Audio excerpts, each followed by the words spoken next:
This is R2D Tech, and this week we're going to be unboxing and taking a quick look at the Apple AirTag, so stay tuned.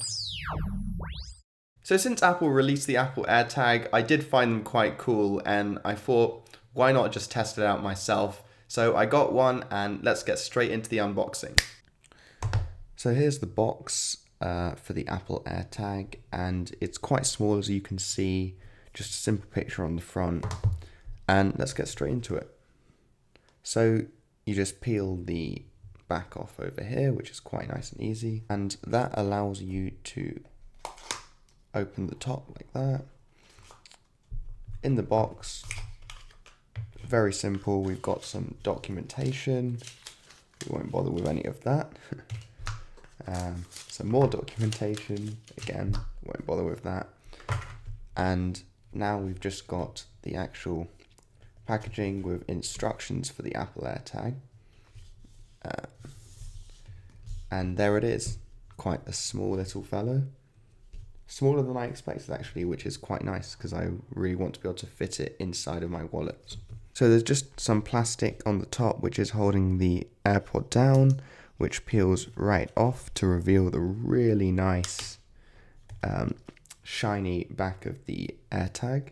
And you can just pop it straight out of the packaging like this and remove the rest of the plastic. And wow, I really like the way it looks. It's a glossy finish on the back, which is plastic. I guess that's okay. And again, we've got the glossy chrome looking finish on the other side with the Apple logo. The last thing to do in terms of unboxing is just to pull this plastic out like that. And you might have just heard there was a small beeping sound as I did that, because pulling the plastic out exposes the battery to the terminals, so this is now functional. But that's that, so back to the studio. Okay, so I've got the AirTag next to the phone. If I just turn my phone on and unlock it, it comes up with the pop-up straight away, so I can click connect. And the naming is quite important obviously, because you want to know what you're going to be tracking, but I guess you can probably change it later if you do change your mind. I'll be putting this in my wallet for the time being, so that's what I'll choose, and I'll enable it on this iPhone. Now you just register it with your Apple ID, and it sets up. So that's the unboxing and initial setup of the Apple AirTag. It's very simple. It works using the Apple chips where it automatically shows up on your phone as you saw. The only problem, which I only actually found out about now, is that you can't use the precision finding simulation thing, which I've seen in lots of videos, on the iPhone 6s. It has to be the iPhone 11, I think, or above. Anyway, it's not a big deal. It still serves its purpose where it shows you where the AirTag is on the map and you can get directions to it and all sorts. You just can't do the really nice precision finding simulation, which will show you where it is when you're really close, like within a few meters. The main purpose though is to be able to locate a lost item. You don't really need to be able to do it within like 3 meters or something, as long as you know where it is. And I can still do that on the Find My iPhone app, so that's all good. As I said, I'm going to be using it in my wallet, and it is fairly thick, but not as thick as people made it out to be on some other videos. So this is what it is over here, as you saw in the unboxing. It's like a mini puck, and it's actually quite small, but it does create a tiny bit of a bulge in your wallet, especially if you have one of these slender ones like I do. So the way I've done it is I just slip it into the wallet like that. It doesn't fall out because my wallet's got quite a lot of friction because of the material, and now I can locate this wallet if I lose it, which is quite handy. Lots of people have been saying that it's really similar to the Nest product, but I would disagree for the main reason that the network which Apple have with so many iPhones circulating around is quite a lot better than what Nest have. So if I were to lose this wallet with the AirTag inside, I'd probably be able to locate it quite accurately, just because chances are on like a main road or whatever, if I lose it, there'll be hundreds of people with iPhones walking past it every day. So that's what makes this product so appealing, Also, obviously, the fact that it's part of the Apple ecosystem and I'm quite invested in that ecosystem.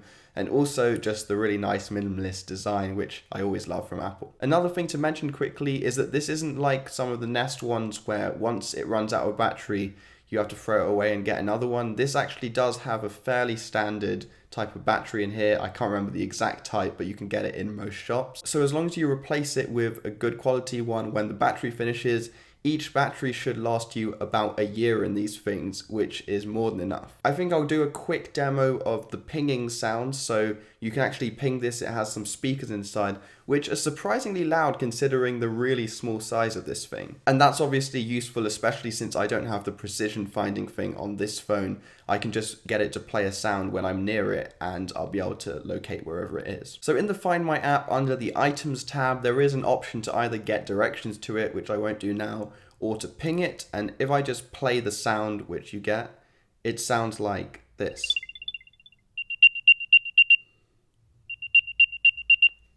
So that gives you a good idea, hopefully, if you could hear that, what it sounds like. It's not ridiculously loud, so on a really busy street you might struggle to hear it, but I guess if you lose it indoors somewhere, it will be quite easy to find.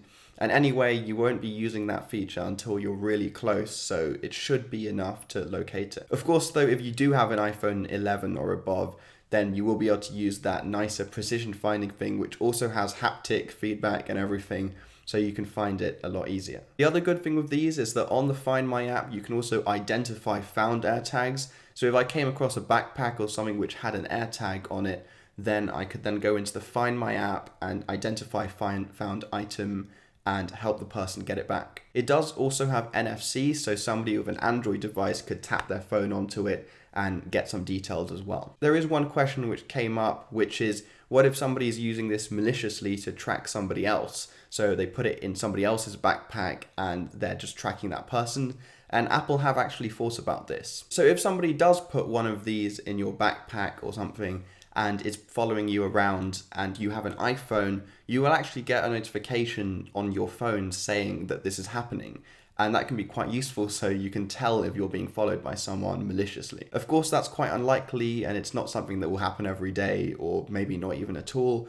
But again, it's nice that they've thought about things like that. I guess one downside about these, which is quite an obvious one, is that you need to be in the Apple ecosystem to use it. So you do need to have an iPhone or an Apple product that you can use to track it. Apple probably could have made it open to Android devices as well and just made an app which works on everything. But we all know that that's not the sort of thing they do. They haven't really done this in the past with other products or software packages. I guess if you get one of these, then it's a good way for Apple to keep you hooked into the ecosystem or to get you to enter the Apple ecosystem and not leave, which is of course part of their business model. But it's not necessarily a bad thing. The fact that it's made specifically for iPhones does mean that it works really efficiently and really well with the software and everything like that. So I'm not complaining. Anyway, I hope you enjoyed the video. I'm going to have quite a bit of fun losing this on purpose and then going and finding it as you do. They ask you how you are, you just have to say that you're fine when you're not really fine. If you did like the video, then definitely give us a thumbs up to let us know. And if you want to see more content like this in the future, then smash the subscribe button and notification bell below.